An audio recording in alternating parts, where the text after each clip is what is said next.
Good evening, everybody. Welcome to our Parent Involvement Committee live stream on this Thursday, February 8th.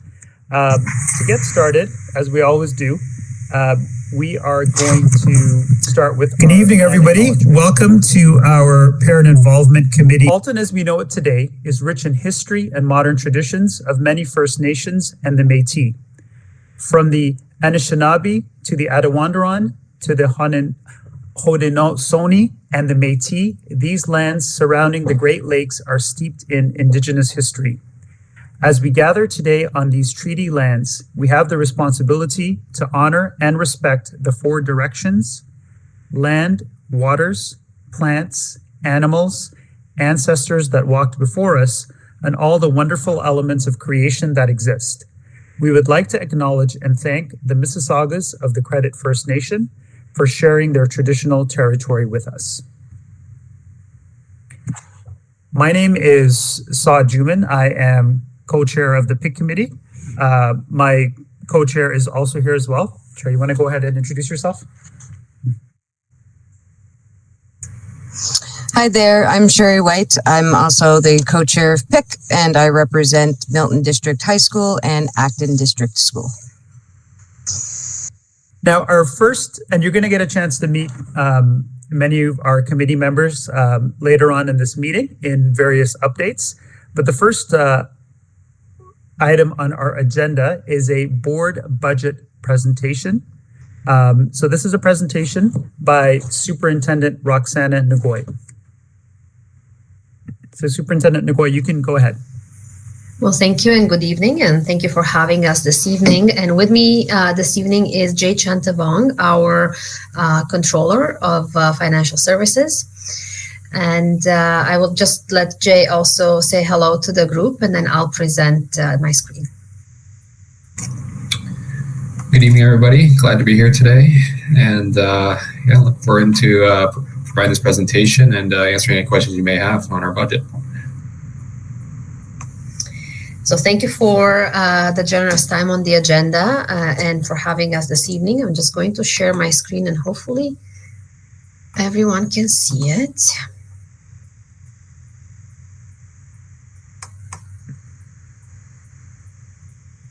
Okay. So we have a few slides that were also shared, I believe, with the committee earlier this week that we wanted to go through, and we wanted to take this opportunity to provide you a bit of an update on the process, the timelines to expect for the budget consultation and the budget development process overall, but also to leave you with some questions, open up some discussion in terms of feedback that you may want to provide us and items that you may want to take back to your schools. So today we'll go over the overview of the budget development process. We'll talk a little bit about the provincial landscape, as we are getting our funding mostly from the government of Ontario. We'll talk what that means from a board perspective, give you a bit of a perspective on what are our key budget components and the planning for next year. So our budget process is aligned to our multi-year strategic plan. Now, our current multi-year strategic plan is under development for the year 2024 to 2028. We are still considering our current priorities when we are making decisions under this plan, and we'll be reviewing that as we have a draft or more direction in terms of where our multi-year plan will end up being for the 4 years to come. In this exercise, we also align the allocation of resources to the annual operational plan, which supports the strategic initiatives and priorities of the board, as well as the annual capital plan and special education plan. And internally, we also have a formal process to assess risks proactively. So we are looking in particular at those risks that have the ability to impact our success of meeting our strategic objectives. From a regulatory perspective, there are many compliance requirements, accountability over financial resources for public funds. There are also restrictions when it comes to various contractual agreements and employment terms and conditions. So we have to keep all this in mind when we develop our budget. This may be a little bit small, but this is a bit of a timeline for our budget development process with some key dates. I will say that you'll find more information on our public website under our board and budget and financial information. We will be posting all the reports and public presentations as we go along. Will start to be populated on that website as well. We've started a budget process. Internally, we've actually started a budget process back in October, but we have kicked off the process in December with timelines and setting the stage for budget development with the Board of Trustees. And before that, the ministry has a consultation process provincially that is rolled out sometimes in November, seeking input into their decision making in terms of what our grants for student needs, which is our main source of revenue from the province, what it will look like for the following year. Our Board of Trustees has sent a letter in response to that funding consultation, as well as provincially, we've been sending a coordinated effort in a response that informs the ministry in terms of where the funding is currently, what are some of the challenges on the ground, what do we see in our school districts across the province, and that has been sent from trustee associations across the province, from the Council of Ontario Directors of Education, and also the Council of the School Business Officials, which is the Superintendents of Business provincially as well. We will continue working through our process. We've presented to the Special Education Advisory Committee as well on January the 9th and January 17th to the Board of Trustees. And we have launched our budget survey this Monday. You probably have seen it in our news releases and school messenger communication that has been sent out since. And we hope to hear from you, and we hope to that you would take it back to your schools and your colleagues and ask them to also fill the survey and let us know what their thoughts are in terms of areas that we should consider, how we can mitigate the impact of what we're looking at for next year. And we will be presenting the results of the consultation at the April 3rd meeting. Between February and April, there will be a lot of conversations with our Board of Trustees. They are, under the Education Act, mandated with the approval of the board budget. So therefore, we're keeping them engaged and informed throughout the process. And we're going back to the Special Education Advisory Committee with a bit of a draft recommendations that impact, in particular, our special education programs. And then back to the board later in May for approval in June.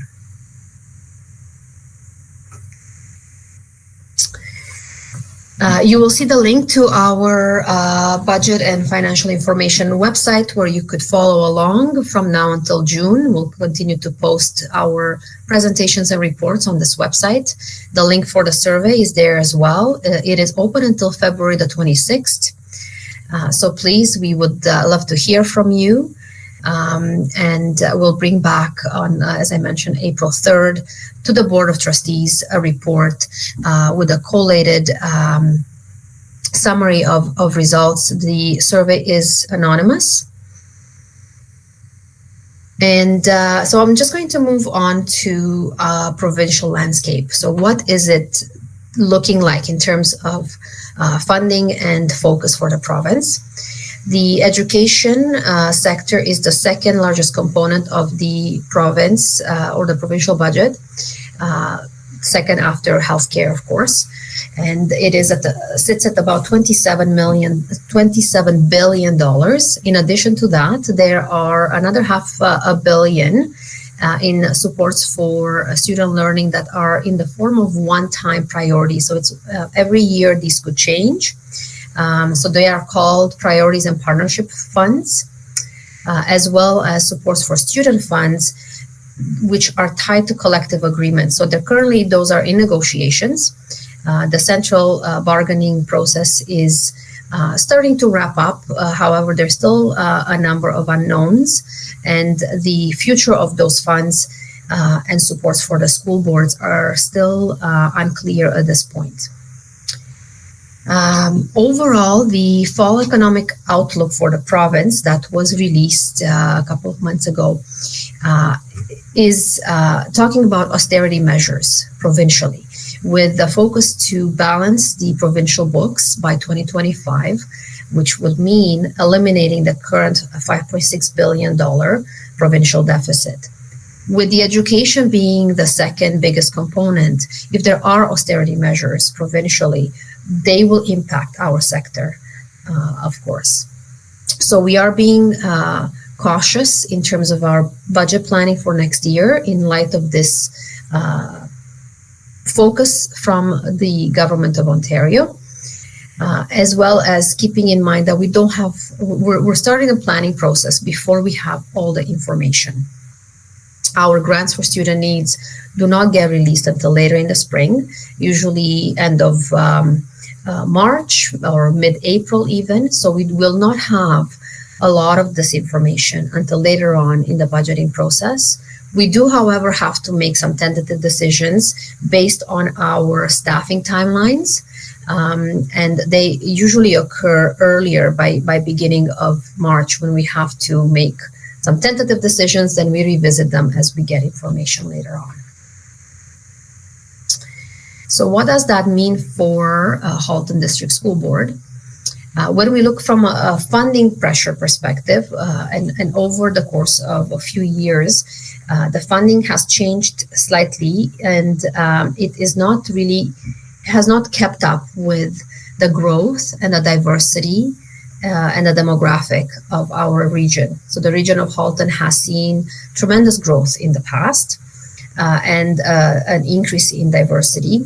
The grant for student needs, or the GSN, the tables are mostly based on census data from 2006 and the National Household Survey from 2011.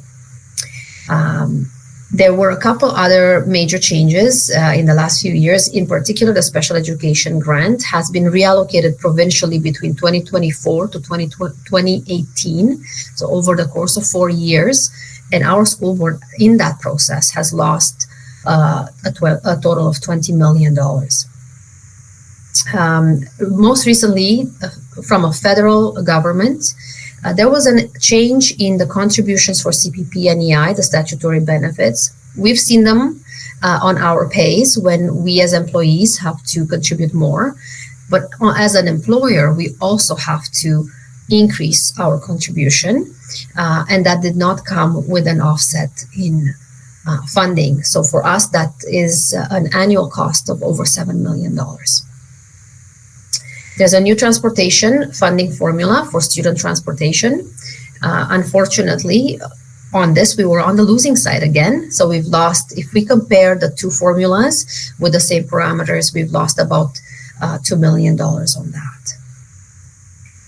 Most of the grants are related to salary and benefits and staffing because we are a service organization, of course, but there are other areas in the grants that are related to our operating expenses, so non-staffing, and those have not kept up with inflation. And we've seen for us in terms of cost pressure, anywhere between 10 and 30% increases in the cost of contracted goods and services. So there's a lot of moving parts that are creating the landscape for next year, which is a challenging one for our board, for sure. So this is just showing the budget pressures based on how we report to the ministry. These are not mutually exclusive, so don't add them all up because sometimes they are interrelated in terms of salary and benefits being part of more than one category. But when we're looking at different slices, compared to the funding, for example, special education and student well-being is an area that is what is called enveloped or restricted for use for the particular purpose for which is intended.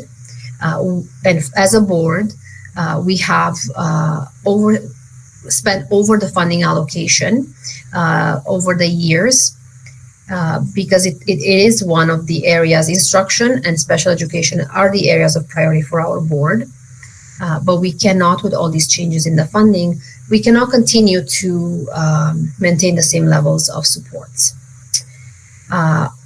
Other central teaching staffing supports are also over their funding allocation. There's been pressures in terms of the supply staff costs over the last few years. The transportation allocation, as I mentioned before, has led to a deficit or a shortfall in that area. And we are looking at a lower international student enrollment than we had pre-pandemic, so that has not yet caught up to the trends from prior the pandemic, as well as the inflation not being really reflected in the grants on the non-salary components. As I mentioned, goods and services, contractual obligations for the board have increased significantly and outpaced the funding. The three main areas for our budget are enrollment, revenue, and expenses. Enrollment is the main driver of our revenue, but it isn't the sole one. It is, however, the main.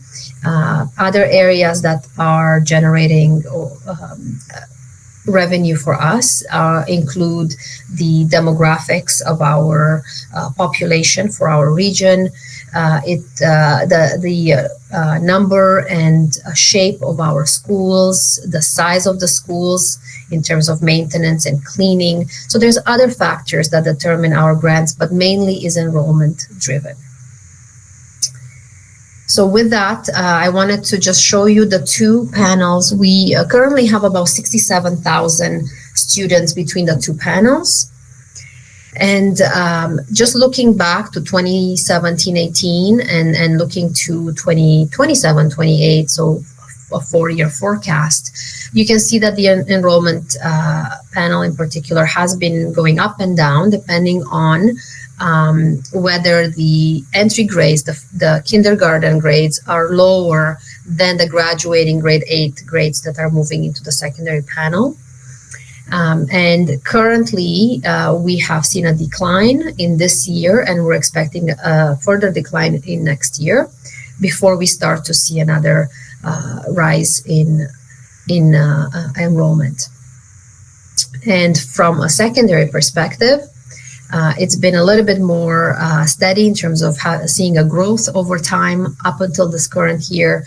We are expecting to see a decline starting next year for the next 4 years. That is a combination of factors. The reason for this, in particular, as I mentioned, you have the bubbles moving through the grades, and the larger grades are graduating, being replaced by smaller grades. But also the pause in immigration and migration into the region as a result of the pandemic has caused some of the delay in growth.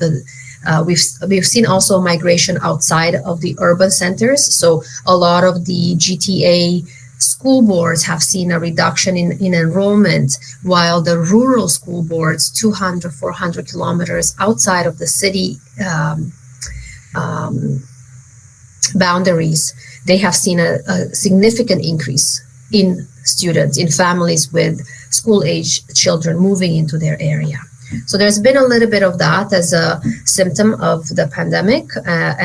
So we see that even though we're a growth region, even though you see there's development still going up, there's construction everywhere you go, whether it's North Oakville, South Milton, Georgetown, it is outpaced by some of this migration out of the region. So in terms of revenue, we get most of our grants from the Ministry of Education, which is under the province of Ontario. So about 90% of it comes in the form of grants for student needs, or the GSN. And another 1% comes into the form of those priorities and partnership funds that I've mentioned, which are one-time money. They're decided annually. They're provided for to further certain priorities of the ministry for that year. Some of the other areas of funding that we see, and you're familiar with this one, school-generated funds. About 2.3% of our revenue is represented by school-generated funds.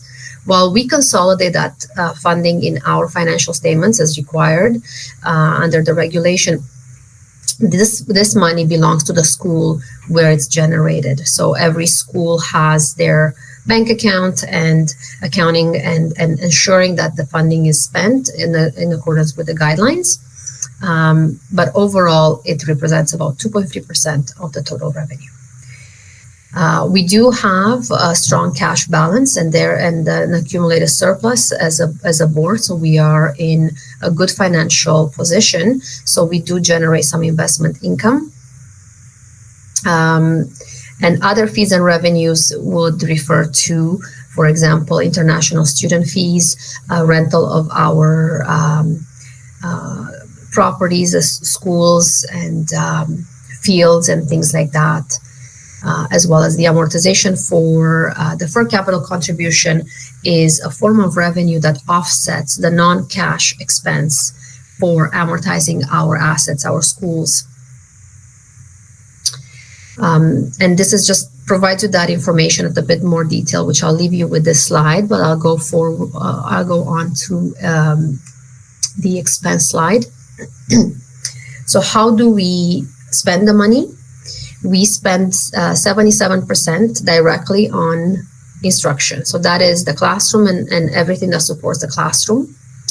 And an additional 14.2% on school operations and maintenance. So that's groundskeeping, school repairs, maintenance, and cleaning and utilities and things like that, that ensure a healthy learning environment for our students. Transportation, for student transportation, 2.4%.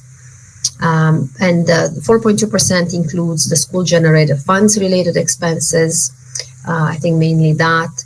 And then administration, which is the corporate side of our school board, is 2.2%. And that includes some licensing fees for the main systems of the board.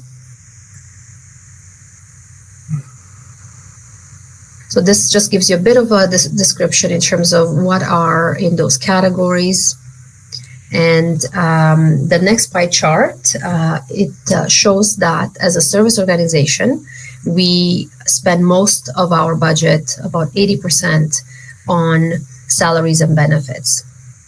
And the 21% that is non-salary budget, or our operating budget, a lot of that relates to the contracted school bus transportation, paying utilities, paying for our licenses and systems, the technology in the classroom, learning resources, and all of those are part of that 21%.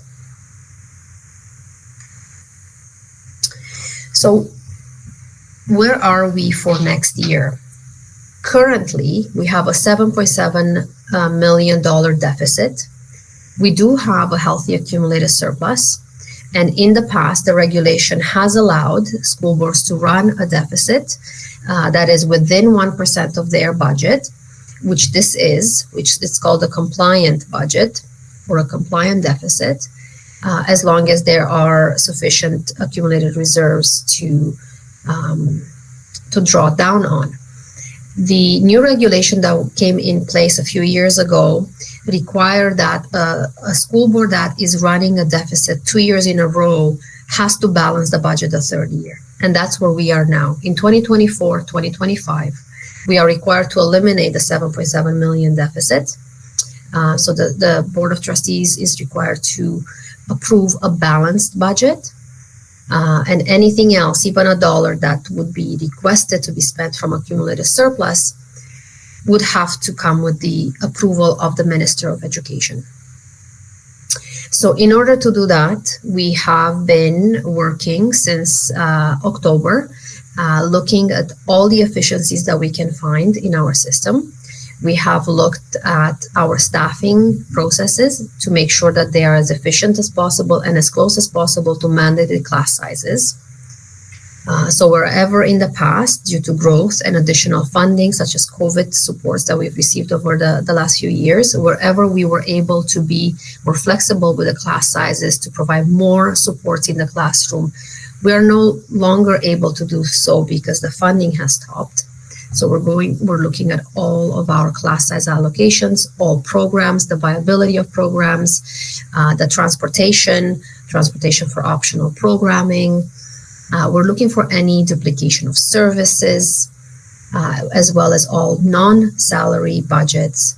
And we're considering also the areas that where we do require to maintain the investment or invest additional resources in order to support our multi-year plan. So while this is a big exercise of savings and efficiencies, it's also an exercise of right sizing and making sure that we have the right supports to further our priorities. On a flip side, we are looking at maximizing other areas of revenue where we can, including a strong cash management strategy where we maximize the investment income. Of course, in part, that will depend on where the interest rate and the Bank of Canada is going to, what they're going to do with the interest rate over the course of next fiscal year, which our fiscal year is September 1st, 2024 to August 31st, 2025. We are expecting that the interest rate will drop in that period. We just don't know exactly what the impact will be. We're looking at being more marketable and increasing our international students and the tuition fee for international students, increasing the rental revenue for our facilities, containing costs, looking for all sorts of creative ideas as well. And that really is where you come in and where our stakeholders come in. And that is, looking at what other areas we can consider for savings and efficiencies. How can we minimize the impact of the reductions and still meet our financial goals? And on the flip side, what should still be top of mind for us in terms of investments as we move forward? The link to the survey is included in the presentation. However, I would like to pause here and perhaps turn it back to the chair to open up the discussion, to see if you have questions for clarification, if you have any thoughts for us to take away, but also keep in mind that we would love to hear from you, and please take the time to respond to the survey and give us your feedback. So thank you very much. I'll turn it back to the chair to open up the discussion.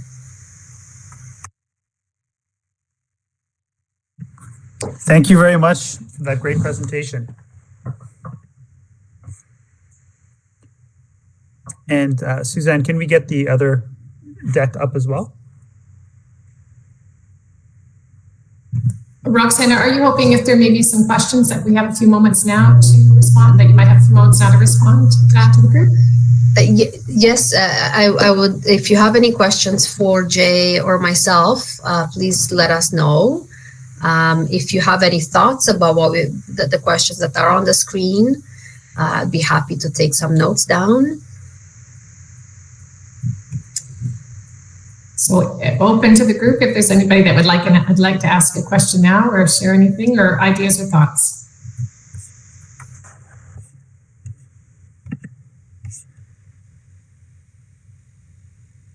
I'm just keeping an eye on the chat.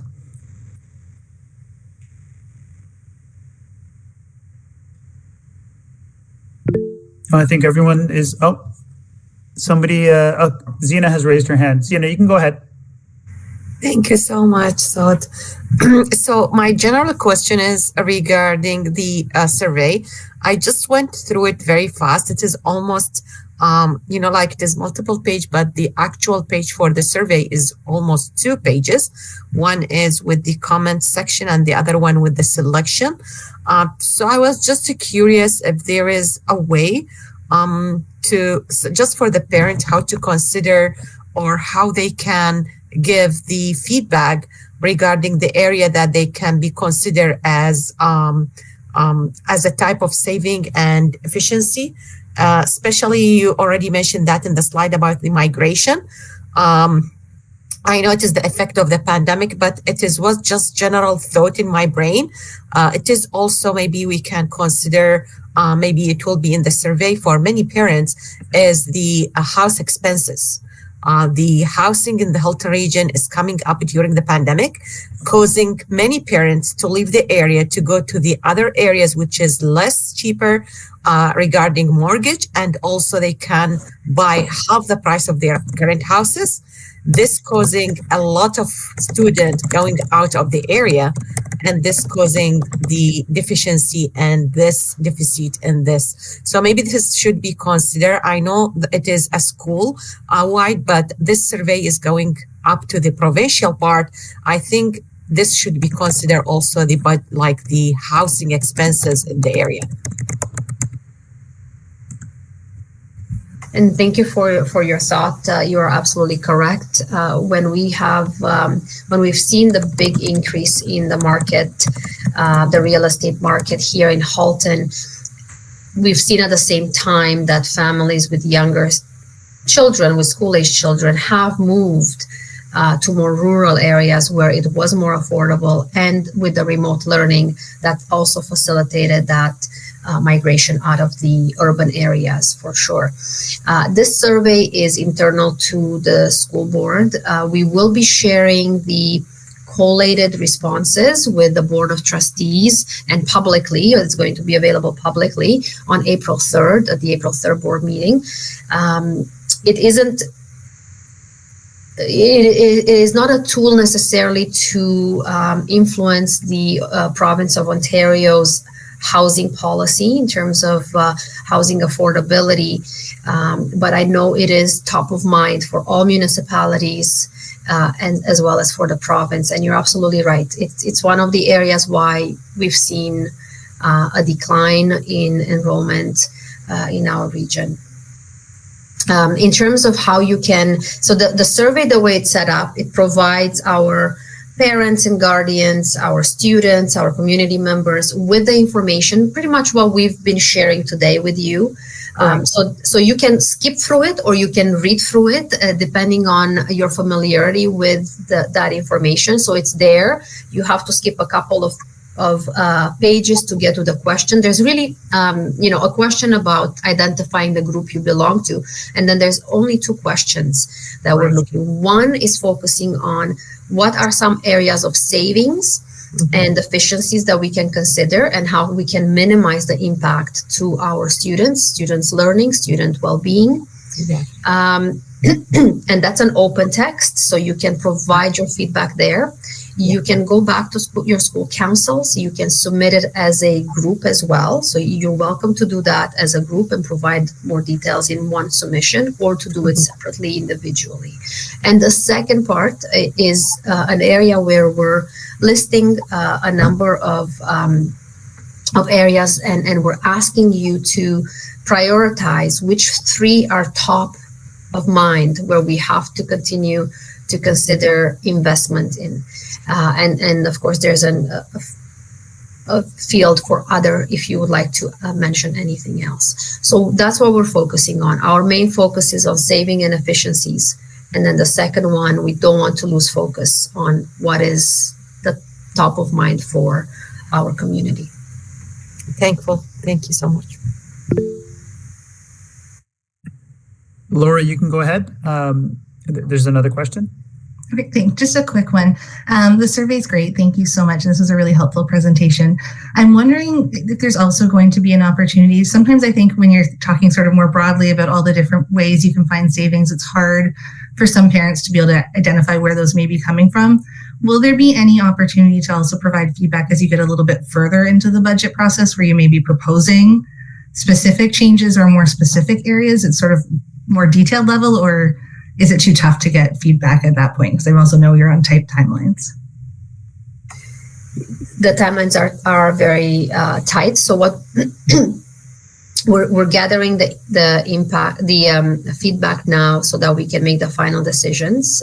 We have, as I mentioned, we're looking at efficient staffing. We're looking at class sizes. If we had lower class sizes and we cannot continue to maintain them, we will be bringing them up to mandated class sizes, which is what we get funded at. We're looking at program viability. So those are our main goals, but also all the supports for schools and the classrooms. So everything is on the table, really, at this point. As we're getting more of the information in terms of the revenue, and at that point we'll have the revenue information, we will have the stakeholder feedback in terms of the areas we can look to for savings and reductions in order to minimize the impact on the system, as well as the areas of priority. So we will be considering what we've received at that time with our funding release to see what it is that we can afford and sustain and what it is that we need to change in order to balance the budget. We would provide the feedback back to you. The Board of Trustees will be going through all those options and approving where we will end up in June. So there isn't a mechanism for, here's our draft budget for approval and at that point in time to do another consultation. It is at that point in time, by the time we have everything in, we're required by regulation to approve a budget, which is before the end of June. That makes sense. Thanks.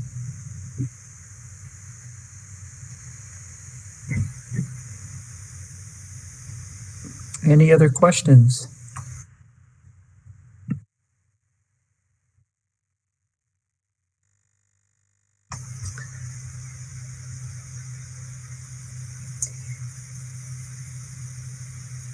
So not seeing any questions, I will just, I'll take the presentation off. I'll just leave you with April 3rd is the date when we bring the feedback back in terms of what we've heard, and we'll be considering that as we're making the final decisions. The draft presentation will go to the board during the committee of the whole meeting, and that is still to be determined based on the release of the grants, but somewhere mid to end of May.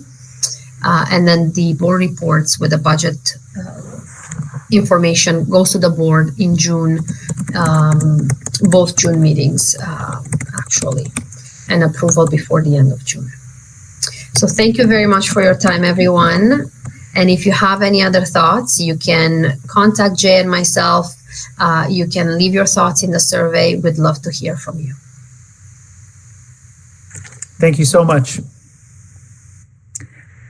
All right, moving on to our next agenda item. It's going to be passing of the minutes for our last meeting in November. So if we can get a motion to pass the minutes.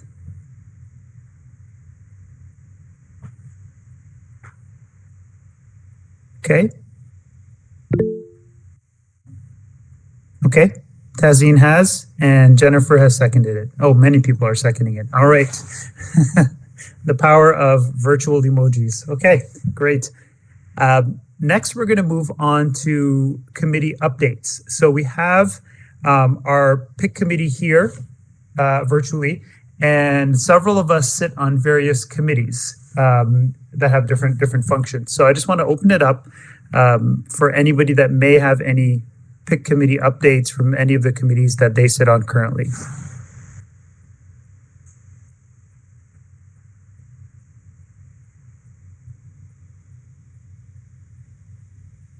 Okay, it does not look like anybody has any updates right now, and some of those committees are in progress and and some of the initial meetings may have just happened or are about to happen. So I'm sure by our next meeting, we'll have some updates there. Moving along, we're going to move on to PIC conference. So this is sort of for those that don't know, this is a marquee event that happens every year, put on by our amazing PIC conference planning committee. It's a group of dedicated folks from the PIC committee that really put on this quite a large undertaking. So it's hundreds of parents. It's a full day of learning around topics that are pertinent specifically to parents within Halton District School Board. So I'm not sure if Ali is currently on the call right now because he's our chair for the committee. I'm just looking at the attendees. No, he's not logged. I think he's logging in soon. So I'll just give a quick update about what we know so far about the PIC conference. It will be happening on Saturday, April 20th, so you can mark your calendars. The location is going to be in Milton.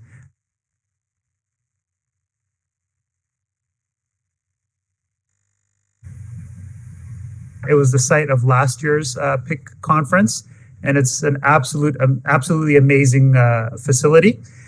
We have a theme for the conference, which is getting connected, and our keynote speaker has been booked, which is Christy Harold. And I don't want to take any of the thunder away from the PIC conference committee. They can kind of get into some of that. But until Ali joins, do we have anybody that wants to give just a brief update on any of the specific areas that they're heading up for the conference?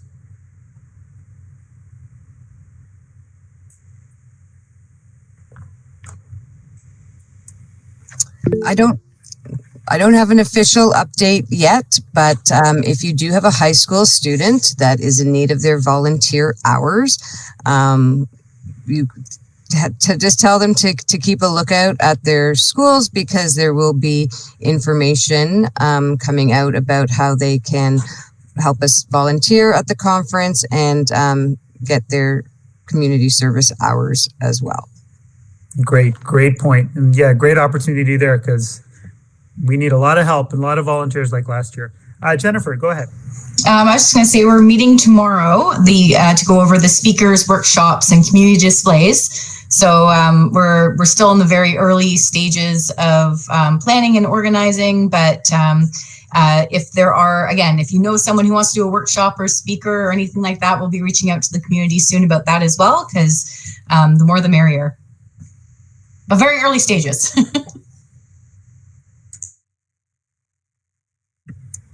And for those with speaker suggestions and connections, it goes without saying, but sometimes we just have to like reposition the lens. The conference is, the audience are our parents and guardians. So the topics should be towards parents and guardians, not necessarily students, right? So the topics are tangentially connected to students, but it's around the issues and interests of the parents and guardians currently. And it was also mentioned to us earlier that April is Halton Learning Foundation's month, and hopefully we'll be able to do some partnership things with them for the conference as well, because they are one of our family's greatest supports in Halton for any of our students or families that need assistance for pretty much anything. Halton Learning Foundation is there to support them. So hopefully at our conference, we'll be able to do some things that will give them some support as well. So great. Perhaps what we can do, Superintendent Connor, is move to the next agenda item, which are your updates. And then when our conference chair logs in, because I know he's in another meeting, we can maybe pivot back to that as well. That would be no problem at all. I'm happy to jump in for sure. So just good evening, everyone, and always so excited and looking forward to continuing to work with the group and to be part of this meeting this evening. I'm very keen to share some of the things about what is evolving with the Halton District School Board in the past few months of the school year. Also a little bit about how parents might continue to be involved in participating in different aspects of the board, including involvement in the creation of our upcoming multi-year plan. And I also thought I would provide some additional updates and information regarding PIC funds and program funds that are such tremendous support for school councils. So firstly, I would share, as we all know, and I know all of you are parents, we have a tremendously busy region and schools and school board.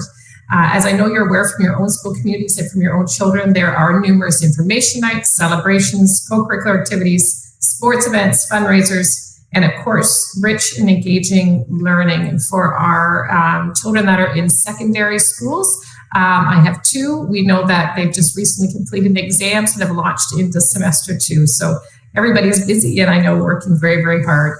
Regionally, there have been program nights to share information about HDSB pathway programs, graded information nights, and additional evenings welcoming our many new incoming kindergarten families to the Halton board. In December, the Equity Symposium focused on holistic health, including physical, emotional, mental, spiritual, and social health as a human right, regardless of age, background, or socioeconomic status. And that was a wonderful learning experience for our grades 7 to 12 students. And we know this is a very special month for us as well, in the month of February as Black History Month. And to talk about and share a little bit about what that looks like in Halton schools, we have a number of planned activities to celebrate and honor the lives and contributions of Black Canadians, past and present. This year's theme is Ours to Tell, centering and illuminating the diverse voices and lived experiences of Black Canadians.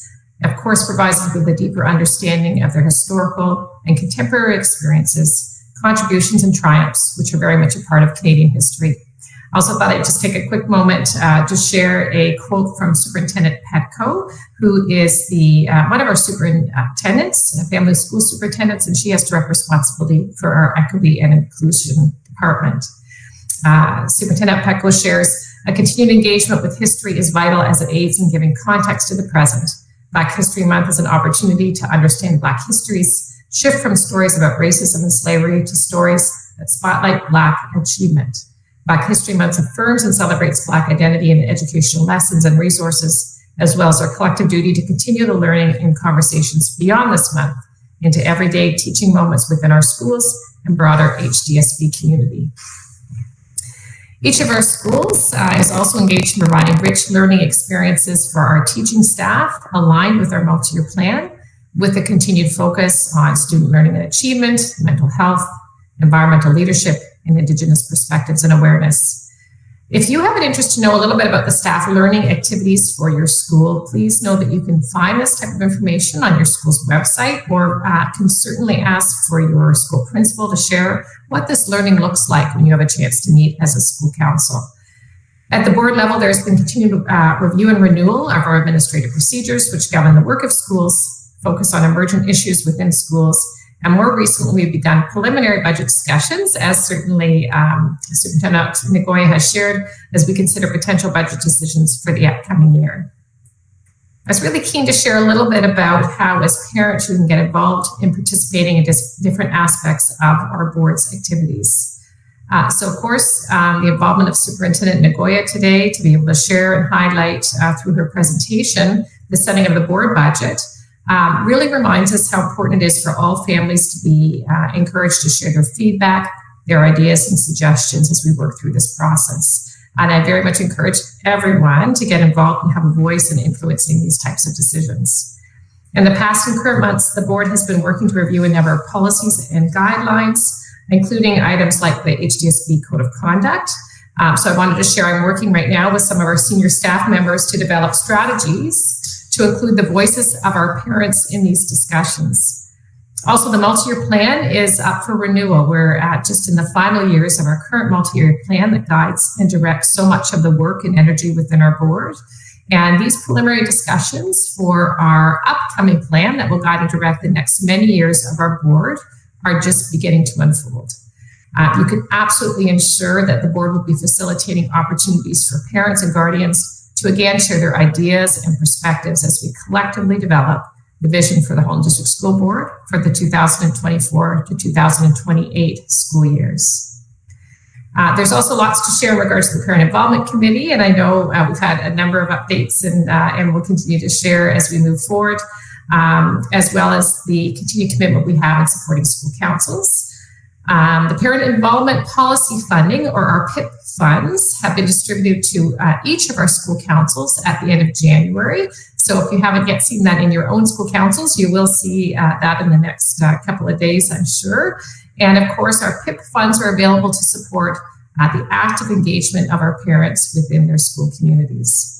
Information regarding the Ministry of Education programs was also shared with all schools prior to the winter break, and we've just reviewed and confirmed support for all applications. We had just an outstanding number of activities and actions planned supported through programs. A much greater uptake in terms of schools really keen to access these funds, and we were delighted again to, of course, support all applications.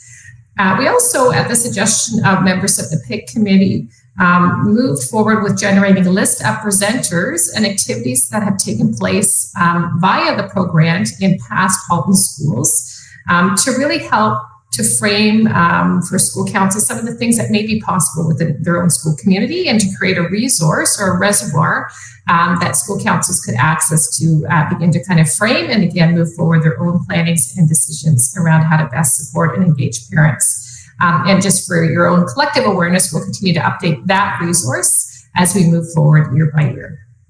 Also, I'll just say very quickly a quick highlight and thank you to the amazing team that's begun the initial stages of planning for the PIC conference, getting connected. It really is going to be a wonderful, wonderful day, and we're looking forward to this opportunity as it continues to develop and unfold. Okay, thank you so much for those updates. Superintendent O'Connor, should we open it up for any questions from the committee? Certainly welcome to. Yeah, of course. Okay. We'll give a few minutes if any committee members want to raise their hands and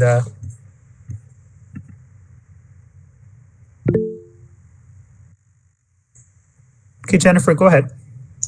Just clarifying that everybody who applied for a pro grant was successful? Yes, so everybody that has applied was successful.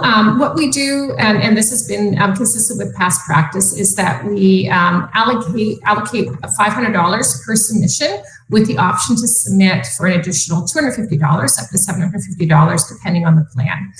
So what we do at this stage is that we confirm to all schools, and that communication went out about a week ago to schools to confirm that programs have been approved at the $500 that we have available. What will happen now in these next couple of weeks and early months is that we'll have some schools that have planned to do something and then don't do something, and lots of things can kind of unfold. And so we'll have a better sense as we move forward into the spring around what the final budgetary amount is. And then once we have that amount, what we will do is we'll take that amount and divide amongst schools who have requested additional funds, those additional resources. So the base amount of $500 has been allocated and is available. And then we've shared with schools that we've done in the past that will continue to provide additional funds as those are available to schools. Awesome. And what was the uptake for the pro grant? Was it like, were a lot of schools interested, or? Yeah, there was a ton. It was actually wonderful. Both as Suzanne certainly was terrific in helping to manage that as well. We gave people lots of kind of extra time. So we started earlier this year, which I think was advantageous. And for a few folks, if they needed an extra week or two, there we go, 80 applications. Oh, so, 80, that's wonderful. Just unbelievable cross-region. And we did some longitudinal pieces to really reinforce that was actually a very high uptake. It looks like great work happening in schools. It's very exciting to see how it will all unfold. No, it's great. As a parent, I know last year's feedback was that it was too soon in the school year to ask, like, to be able to apply for the program and figure out, the committees were just still meeting and coming up with ideas. So the fact that we were able to open it up just a little bit more, I think absolutely worked. So that's great. So thank you. You're welcome. And the other thing I will share that we did is that we also said to folks, even if you don't know for sure who your guest speaker is, or even, the defined date, so sometimes it can flex as you get a little bit deeper into the year, that's okay. What we needed really was a commitment and a plan, because we know, just as we are planning our own conference at a much, at a regional scale, it does take time to pull some of those logistical pieces together. So we really try to create as much flexibility within the kind of realm of being able to kind of move things forward with some sense of expediency as possible, and also work with individual schools to help support what that would look like too.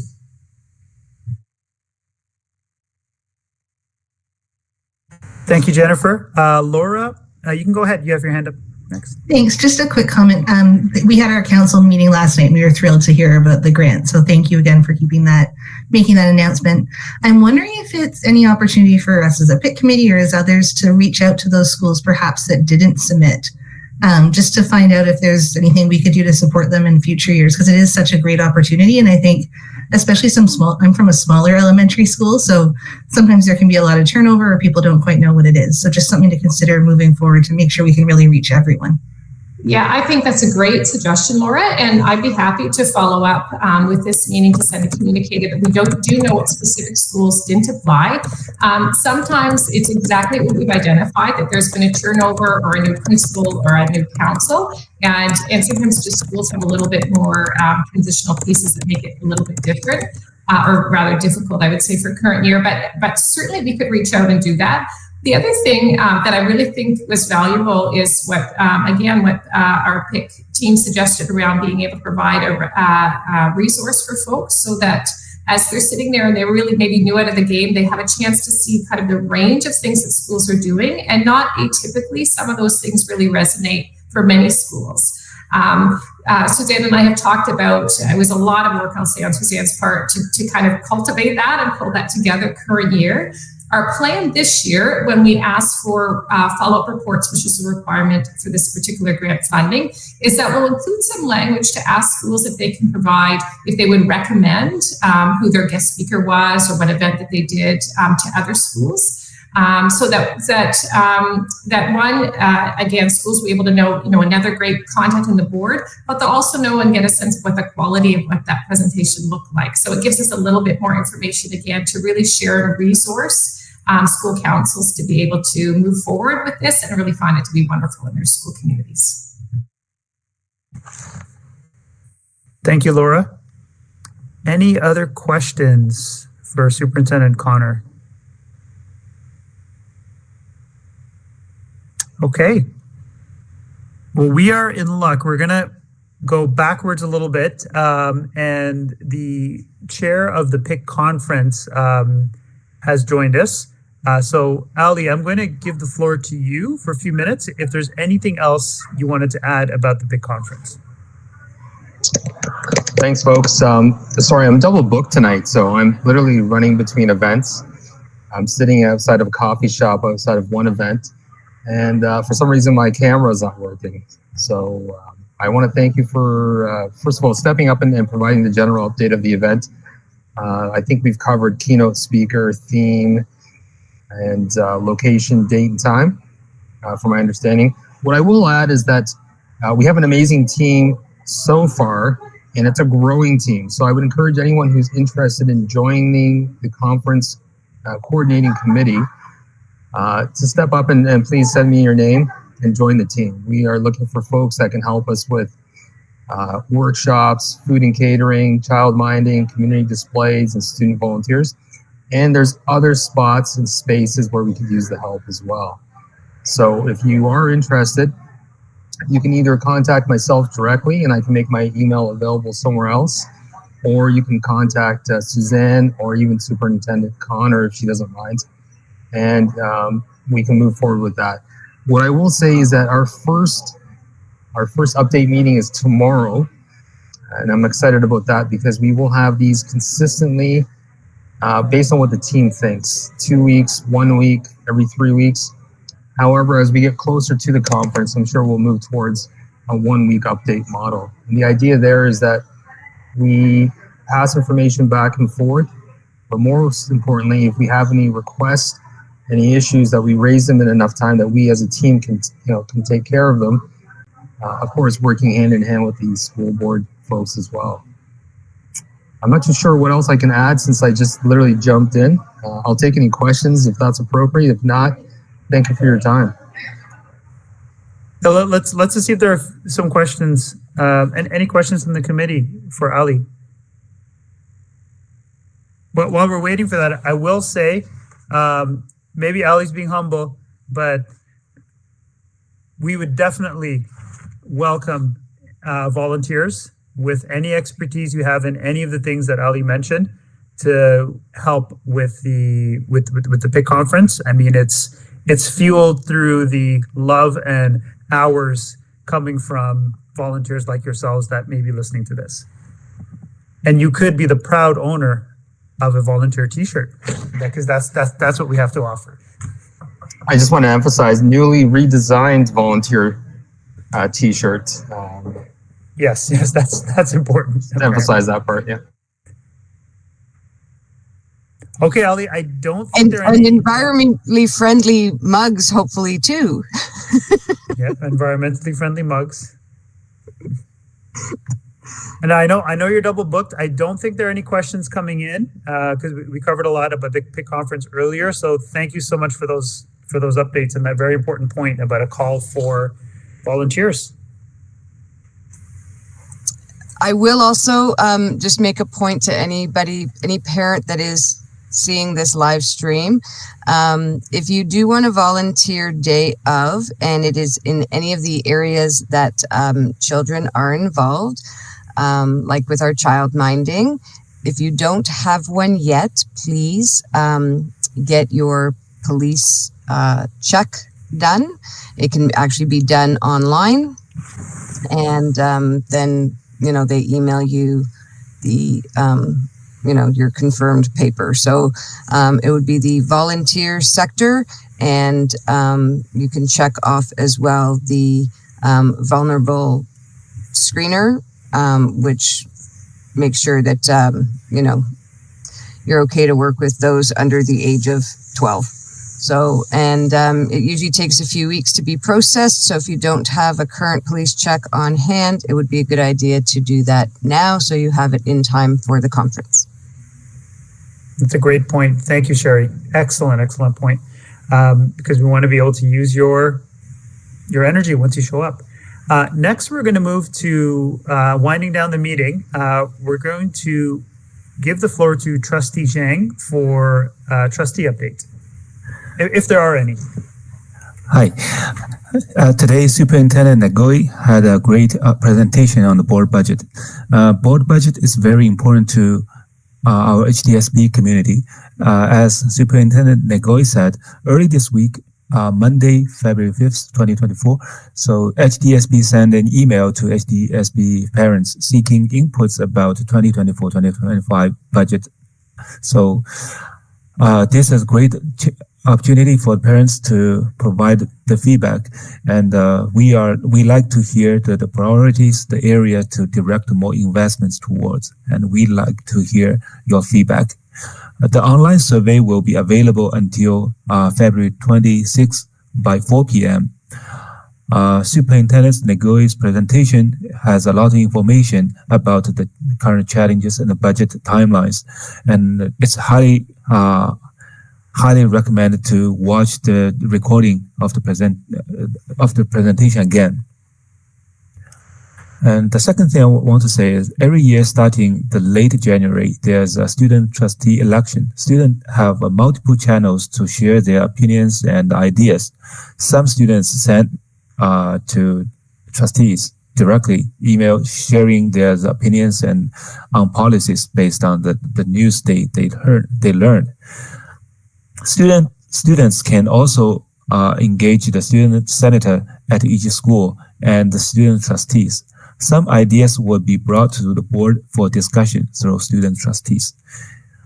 These students' activities are a great opportunity for students to demonstrate and practice their leadership. And so, as I know, a lot of community members like to watch our live stream meetings and the board meetings and the committee meetings. And in February, March, April, these 3 months, our board meeting schedule, the regular board meeting schedule changed a little bit. It starts at 6 p.m. So if you like to watch the online board meeting, so don't miss the time. That's everything for today. Thank you. Thank you so much, Trustee Zhang. Any, if you don't mind, I'll just open it up as I have for everyone else. If there are any questions for Trustee Zhang.